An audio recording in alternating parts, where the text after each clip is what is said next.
How to check order history on Facebook. Let's get started. First of all, you have to launch the Facebook application in your mobile device and make sure to log in with your Facebook account. Once you land on the home page, now navigate to top right corner and tap on your profile icon with three-line icon, or that's a menu icon. Now under this menu, you have to scroll down a bit and then tap on settings and privacy.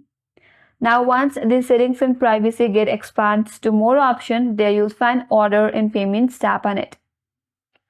And in this page, you will be able to view all your order history. So at the top of this interface, there is a recent activity sending.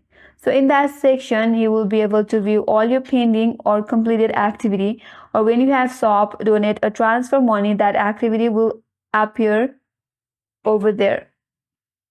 So you can simply view all your order history from there. Or if you would like to view the items that you have added to your cart, there is a cart icon at the top right corner, tap on it. And in this page, you will be able to view all the product or order that you have added to your cart. In my case, I don't have any product, so it's blank. But in your case, if you have add any product, you will be able to view there. So in this page, you can view all your order history on Facebook. And that's all for today's video. Hope this video helps you. If you are new to our channel, make sure to like and subscribe. And thank you for watching. I will see you on next video.